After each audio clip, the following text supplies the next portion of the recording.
The Galactic Commandos, renowned across the stars for their precision and dominance, lounged in their warship's briefing chamber, their laughter echoing through the metallic halls.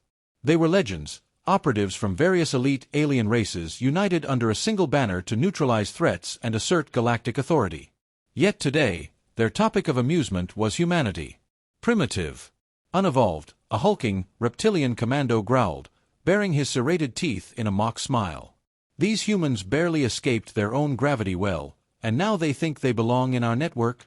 Another, a crystalline entity whose form shimmered with an internal glow, chimed in, their voice sharp and cutting. Their admission was political charity, nothing more. They're ants trying to march among giants. A third figure, small but insectoid with compound eyes gleaming, clicked in agreement. They're special forces, how quaint.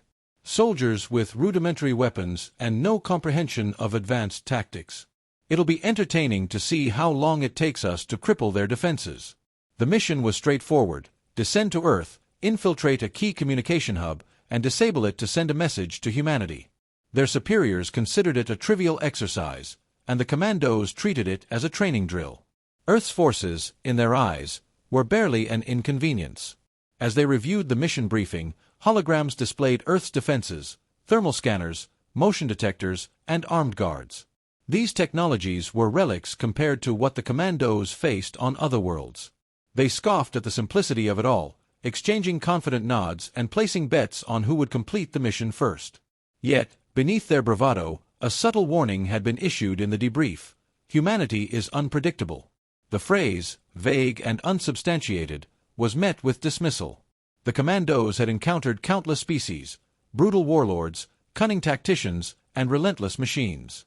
To them, humanity was nothing more than an insignificant curiosity, a race whose overconfidence would soon be shattered. Their descent to Earth was seamless, their stealth ships bypassing detection with ease.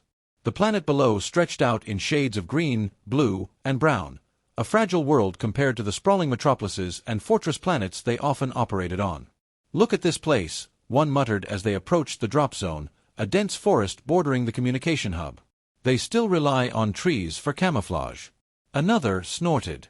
"They won't know what hit them." Their confidence radiated as they deployed, each member outfitted with state-of-the-art cloaking devices, adaptive weaponry, and neural-linked combat systems. They were invincible, or so they thought. Unbeknownst to them, someone was watching. Hidden among the shadows of the forest, a figure observed their arrival with quiet precision. This was no ordinary human, but an SAS operative, trained, disciplined, and unyielding. The operative's sharp eyes followed the commandos' movements, analyzing their patterns and noting their overconfidence. The aliens moved with practiced ease, their advanced equipment making them almost invisible, but the operative had seen their kind before. He'd studied the footage of their battles, dissected their tactics, and prepared for this moment. Humanity wasn't as primitive as they believed, and soon, the Galactic Commandos would learn why. The Galactic Commandos moved through the forest with precision, their advanced equipment seamlessly adapting to the terrain. Their cloaking fields shimmered faintly, blending them into the dark expanse of trees. They maintained absolute silence, confident their superior technology rendered them undetectable. The mission was progressing as planned, and no human defense systems had picked up their approach. However, the SAS operative had already anticipated their landing point. The moment their craft entered the atmosphere, he had begun tracking them. Using thermal imaging and ground sensors placed in strategic locations, he mapped their movements with surgical precision. What the commandos perceived as stealth was nothing more than arrogance against someone who understood the battlefield better than they ever could. As the commandos approached a narrow ravine, one of them paused, their instincts flickering with unease. "Something feels off," the insectoid member said, its compound eyes scanning the terrain. But the others dismissed the concern. "Humans don't have the capability to detect us." "Keep moving," the reptilian leader growled. That was when the first trap sprung. A carefully placed explosive, designed not for maximum damage but to disorient, erupted to their left. The sudden blast shattered the night stillness, scattering debris and blinding their sensors. Startled, the commandos instinctively activated their shields, a shimmering barrier that rippled as it absorbed the shockwave. "This is a diversion," the crystalline commando said, their voice sharp with irritation. "A crude one." Yet, even as they regrouped, The operative struck again. From a concealed position, he fired a high-velocity round that ricocheted off the crystalline commando's armor, not to kill but to sow panic. The forest became a battleground of shadows. The operative moved swiftly, never staying in one position for too long. He used the environment to his advantage, leading the commandos into choke points where their numbers became a liability. Fallen trees, narrow paths, and muddy terrain slowed their movement, while the operative navigated effortlessly. One of the commandos, frustrated by the lack of progress, activated a scanning drone. The device emitted a low hum as it swept the area, but the operative was prepared.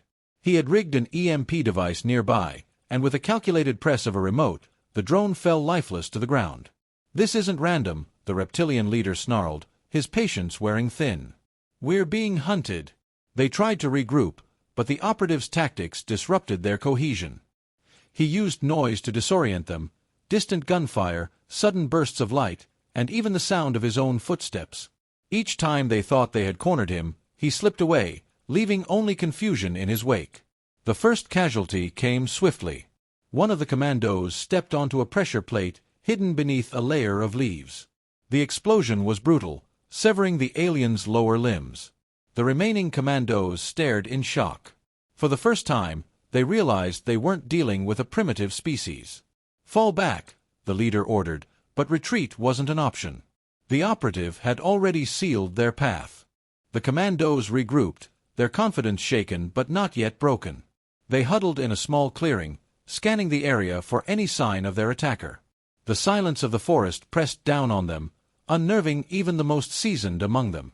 Their arrogance had evaporated, replaced by an acute awareness that they were no longer in control. "This isn't just luck," the crystalline commando muttered, their voice edged with frustration. "He's exploiting our every move." The reptilian leader growled low, his patience thinning. "Adapt. That's what we're trained for. He's one man. We're the best in the galaxy." But deep down, even the leader couldn't deny the truth.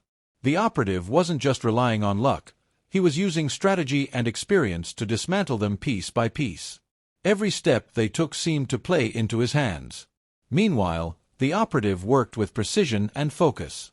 He didn't waste time celebrating small victories or underestimating his opponents. He knew what they were capable of if given the chance, and he wasn't about to give them one. His training had taught him that overwhelming force wasn't always the answer. Superior planning and exploiting an enemy's weaknesses were far more effective. He crafted his next move with care. The terrain was his ally, and he used it to maximum effect. He had studied this forest for weeks, memorizing every detail. He knew where the ground was soft enough to mask his movements and where the foliage provided perfect cover. The commandos had advanced technology, but they didn't understand the environment. That gave him the edge. As the commandos advanced cautiously, the operative struck again. This time, he used a makeshift weapon, an old claymore mine modified to create a blast that disoriented rather than killed. The explosion erupted behind them, shattering their focus and forcing them to scramble for cover. "He's testing us," the insectoid commando hissed, their mandibles clicking in agitation. "He's learning how we react." The leader's frustration boiled over. "We don't react. We take the fight to him." He activated a plasma cannon mounted on his forearm and fired indiscriminately into the trees, hoping to flush the operative out. The operative watched from a distance, unfazed. He let them waste their energy and ammunition, waiting for the moment their frustration turned into recklessness. It didn't take long. The leader's wild attack left him exposed, and the operative took his shot. A single round struck the cannon, disabling it and throwing the leader off balance. The group was spiraling into chaos. Their superior technology was useless against an enemy who refused to engage on their terms. Their advanced scanners couldn't track him, their weapons couldn't touch him. Every advantage they thought they had was rendered meaningless by his adaptability. "This isn't war," the crystalline commando said, their voice trembling with rare fear. "This is survival." And for the first time in their storied careers, the Galactic Commandos realized they might not survive. The forest grew quieter, the oppressive silence broken only by the labored breathing of the remaining commandos. They had been reduced from a confident strike team to a desperate group clinging to survival. Their once coordinated movements were now hesitant, their ranks broken. Each step forward was calculated, their every move haunted by the unseen predator stalking them. The reptilian leader snarled, his frustration boiling over into rage. Enough of this. We regroup, push through, and complete the mission. He's only delaying the inevitable. But the crystalline commando, their once pristine form now marred by cracks, shook their head. You don't understand. This isn't about completing the mission anymore. He's dismantling us, one by one. If we don't leave now, we're all going to die.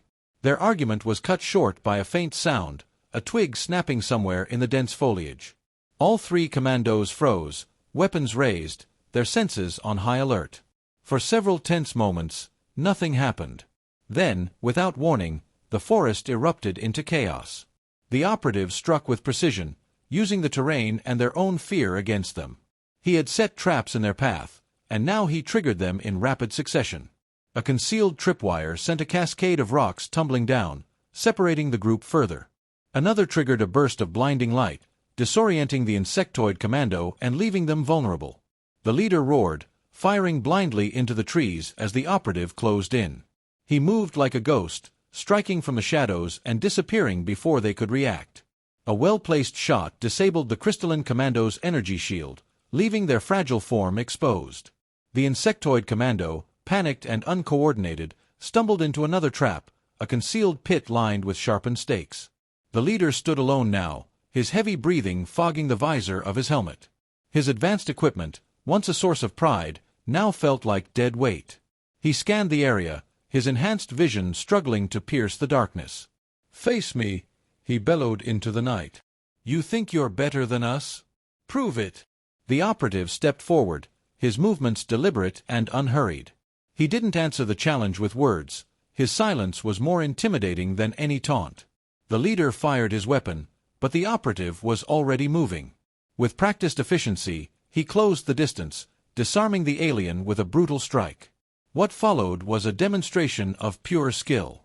The leader, despite his size and strength, was no match for the operative in close combat. Every move he made was countered, every strike turned against him. The fight ended with the leader pinned, his weapon shattered and his pride in ruins. The operative leaned in close, his voice calm but firm. "You came here thinking you were superior. You thought we were weak. Now go back and tell your commanders what happened. Tell them Earth isn't a target. It's a warning." Without another word, the operative vanished into the shadows, leaving the defeated leader to stagger back to his ship. As the sun rose over the forest, the message was clear. Humanity was far from primitive, and Earth was not to be underestimated.